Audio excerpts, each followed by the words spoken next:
এবং যখন 14ই জুলাই শেখ হাসিনা যখন আন্দোলনকারীদেরকে রাজাকারের নাতিপুতি আখ্যা দেয়, তারপর থেকে মূলত আন্দোলনটা অনেক বড় করে শুরু হয় এবং দানা বাঁধে। এবং ওই দিন রাতেই আমরা যখন বিশ্ববিদ্যালয়ে অবস্থান করি, এরপরে আমরা চলে যাওয়ার পরে রাতে 2টার দিকে কিন্তু ছাত্রলীগ আবার ক্যাম্পাসে ঢুকে এখানে একটা মহড়া দেয়, শিক্ষার্থীদের বিরুদ্ধে বিভিন্ন স্লোগান দিতে থাকে।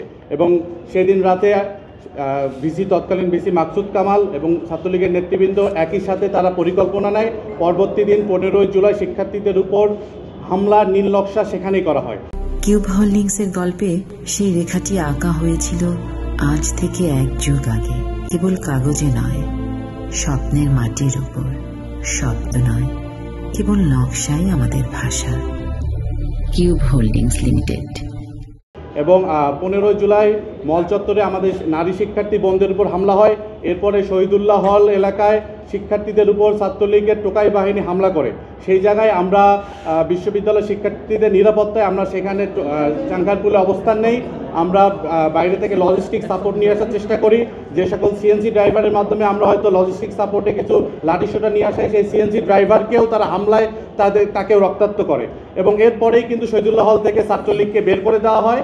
এরপরে ঘটনা আপনারা জানেন যে 16ই জুলাই যখন আমরা শহীদুল্লাহ হলের সাইডে থেকে শহীদ মিনারে আন্দোলন করি, সেই সময়েও ছাত্রলীগের গুন্ডা বাহিনী টিএসসিতে অবস্থান করে। তাদের বিভিন্ন ছবিতে তাদের হাতে দেশীয় অস্ত্র দেখা গিয়েছিল।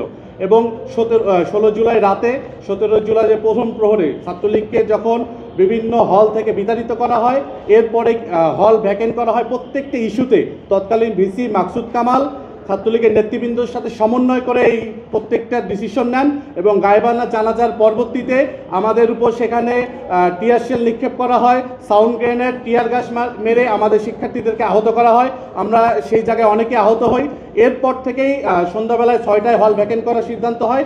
পরবর্তীতে এই প্রত্যেকটা ইস্যুর সাথেই যে ভিসি মাকসুদ কামাল, স্বৈরাচার খুনি শেখ হাসিনা এবং ছাত্রলীগ নেতৃবৃন্দ জড়িত থাকার বিষয়ে আমরা আজকে জবানবন্দি দিয়েছি।